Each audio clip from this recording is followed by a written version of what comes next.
everyone, I'm DeVaney. And I'm Aidan Callahan. And today we're going to be looking at the U.S. involvement in World War I. When World War I broke out in 1914, America was not prepared for war. Woodrow Wilson initially declared neutrality for this reason, but after Germany began a campaign of unrestricted submarine warfare, which caused loss of American lives and the sinking of American ships such as the Lusitania, Woodrow Wilson reluctantly asked Congress for a declaration of war in April of 1917. The Allies sought salvation from a losing fight against Germany in the industrial power of the United States. However, the expectations were obscenely high. The U.S. had built no more than a total of 800 planes prior to 1917 when they entered the war, but the Allies were expecting approximately 2,000 airplanes per month out of American factories. The American Army numbered only 300,000 men in April of 1917, but the Allied forces were hoping the United States would provide substantially more to fill the ranks lost in battle. Despite these significant inadequacies in the U.S.'s ability to successfully fight a war, by 1917, America was declaring war. The question is, why? It is accepted by many that America entered World War I to curb German military aggression and spread democracy, but in reality, America entered World War I for economic motivations. American bankers had loaned out hundreds of millions of dollars to Allied forces, and if the Allies lost the war, they would be unable to pay back these loans. This would effectively put America in an economic crisis. To prevent this, America conveniently inserted themselves into the war.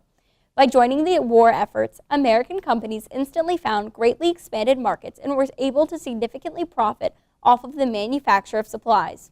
Though America went into the war for supposed reasons of morality and the defense of democracy, at the end of the day, Woodrow Wilson was being pressured by Wall Street to enter the war for economic interests. In April of 1917, he complied. On the American home front during World War I, there was substantial and understandable reluctance to mobilize the nation towards war. In response to this, Wilson set up the Committee for Public Information, which effectively censored public information and garnered pro-war sentiments throughout the nation. Wilson also extended the bureaucracy by creating temporary agencies, many of which helped attract laborers for war manufacturing. A military draft was also instituted when America was unable to recruit sufficient forces to fight in the war. This draft allowed for exceptions such as dependency, but prevented draftees from purchasing their way out of the draft or substituting someone else. In addition, a significant development on the home front of America during World War I was the development of women's roles in society. With many men enrolled in the Army after the institution of the mandatory draft, women were left to fill factory and other jobs in order to produce the goods demanded by Allied forces. This allowed women to establish themselves as more prominent and productive members of society and significantly mobilized the women's suffrage movement after so many women had participated in the war effort. Overall, World War I allowed for significant change on the home front to occur. With the absence of the nation's most politically active group, white males, along with other males, the government was able to expand its power with little protest, and women were able to gain more independence and political significance. Wilson outlined his plan for peace in Europe in his famous 14-point speech, in which he states, "What we demand in this war is nothing peculiar to ourselves. It is that the world be made fit and safe to live in, and particularly that it be made safe for every peace-loving nation which, like our own, wishes to live its own life, determine its own institutions, and be assured of justice and fair dealing by other peoples of the world as against force and selfish aggression. All the peoples of the world are in effect partners in this interest. And for their own part, we see very clearly that unless justice can be done to others, it will not be done to us." However, within this Wilsonian idea of just peace lay the controversial issue of the League of Nations, a predecessor to the United Nations, that Wilson believed would maintain the global peace and allow the U.S. to become more internationally powerful. So if the League of Nations was Wilson's baby, why couldn't it, as part of the Treaty of Versailles, pass in the Senate? Well, Wilson's idea of a just peace became unpopular with his European equivalents and many Americans who sought unlimited reparations from Germany.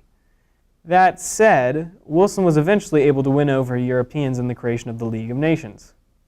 Public reaction in America, though, to the proposed Treaty of Versailles was mixed, and Wilson became embroiled in a heated debate with a group of anti-League senators, primarily Republicans, led by Senator Henry Cabot Lodge of Massachusetts. Though Wilson had the backing of a number of Democrats in this vision for the League, he would fail to win over many Democrats who, like Republicans, sought reservations in the treaty, particularly in regards to the controversial Article 10, a collective security provision that stated that the League would give assistance to any one of its members that experienced external aggression. This provision was feared by Lodge's supporters, who believed it would lead to another conflict in Europe, a fire which they were understandably not eager to rekindle. Wilson would have to build up 2/3 majority out of those who would either only accept the treaty with reservations or refuse to accept the treaty at all. Now, Wilson's stubbornness certainly did not help him in his cause, as he refused to accept any reservations or alterations to the treaty. Furthermore, Wilson suffered a debilitating stroke at around this time and became unable to act at full capacity. Thus, Wilson was unable to get the treaty passed with the League attached. The League was created with America absent, and the U.S. receded back into Washingtonian isolationism. That said, the nation developed into the world's leading economic power by taking hold of previously British and German foreign markets. And that concludes our lesson for today. Bye-bye, folks.